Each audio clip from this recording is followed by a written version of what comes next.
Monsoon आते ही बिहार के सुपौल जिले से बाढ़ की भयावह तस्वीरें सामने आने लगती है।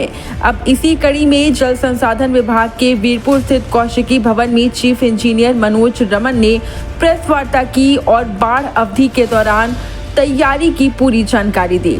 उन्होंने कहा कि पहले जून से ही बाढ़ अवधि की शुरुआत हो गई है और संघर्षात्मक कार्यों की तैयारी भी पूरी कर ली गई है।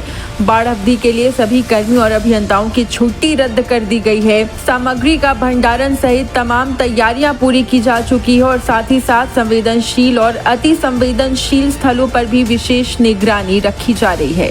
बाढ़ की तैयारी के लिए पूरे बाढ़ संघर्षात्मक सामग्रियों का भंडारण कर लिया गया है। यथा ईसी बैग, जियो bag, nylon crate, BA wire इत्यादि सभीयों का पर्याप्त समुचित भंडारण कर लिया गया है। स्थलों को चिन्हित किया गया है जो अति संवेदनशील हैं तथा संवेदनशील है। संवेदनशील और अति संवेदनशील स्थानों पे विशेष निगरानी और चौकसी रखने की व्यवस्था की जा रही है। इसके लिए इन स्थानों पर अस्थायी कैंप झोपड़ी का निर्माण किया जा रहा है ताकि वहाँ पे हमारे पदाधिकारी रह करके तटबंधों की निगरानी कर सकें। तटबंधों के गश्ती के लिए और उस पर सतत निगरानी रखने के लिए प्रत्येक किलोमीटर पे तटबंध सुरक्षा प्रहरी की व्यवस्था की जा रही है, जिसमें तटबंध सुरक्षा प्रत्येक किलोमीटर पे तटबंध सुरक्षा प्रहरी को रखा जाएगा। तटबंधों की लगातार पेट्रोलिंग और सतत निगरानी रखी जाएगी और पूरी तरह से तैयारी हमारी है। और इस पूरी खबर पर सुपौल से हमारे सहयोगी राजीव फोन लाइन पे जुड़ गए हैं। राजीव, देखिए बड़ी खबर सामने आ रही है जहां बाढ़ नियंत्रण के चीफ इंजीनियर मनोज रमन ने इस बार सुनिश्चित किया है कि इस बार बारिश को लेकर और खास तौर से बाढ़ को लेकर सारी तैयारियां पूरी की जा चुकी है। क्या कुछ जानकारी मिल रही है इसे लेकर?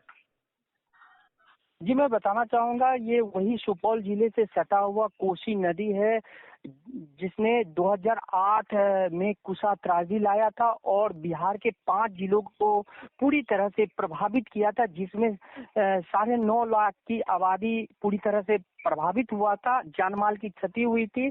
हालांकि तब से लेकर आज तक जो है यहाँ के जो भी जल संसाधन विभाग के आला अधिकारी हैं तटबंध पर पूरी तरह से पैनी नजर बनाए रखते हैं। हालांकि जो पूर्व से बाढ़ पूर्व तैयारी की जाती है वो कर ली गई है। चीफ इंजीनियर ने कहा है कि पूरी तैयारी की गई है, किसी प्रकार का कोई खतरा नहीं है। हालांकि जब नेपाल के पहाड़ी क्षेत्र में जब बारिश होती है उससे कोसी नदी पे काफी दबाव बना रहता है और अभियंता जो है कोसी नदी के हर आपदा से लड़ने के लिए पूरी तरह से चौकस और तैयार रहते हैं। जी, लेकिन राजीव, बड़ा सवाल यहाँ पर यह भी है कि हर बार सुनिश्चित किया जाता है लेकिन तस्वीरें जस्ट उलट उसकी दिखती है। हम देखते हैं कि भयावह बाढ़ की स्थिति हर साल देखने को मिलती है जिससे लोगों की परेशानी 2 गुना बढ़ जाती है। राजीव जी, मैं बिल्कुल, ये सच आपने सही कहा। जो कोसी नदी पे बिहार सरकार जल संसाधन विभाग जो खर्च करती है करोड़ों अरबों रुपया, लेकिन वह ठीक उल्टा होता है और कोसी नदी में वो विलीन हो जाती है। मैं बता दूं कि कोसी नदी के नाम पर प्रत्येक साल सरकार टेंडर करती है और टेंडर करने के बावजूद जो पायलट चैनल का निर्माण होता है, तटबंध का जो सुरक्षा के लिए जो है कई काम करवाए जाते हैं, लेकिन ठीक जब बाढ़ का समय आता है तो लोगों को इसका जो है दंश झेलना पड़ता है। और सुपौल ही नहीं, बिहार के कई जिले जो है कोसी नदी से काफी प्रभावित होते हैं।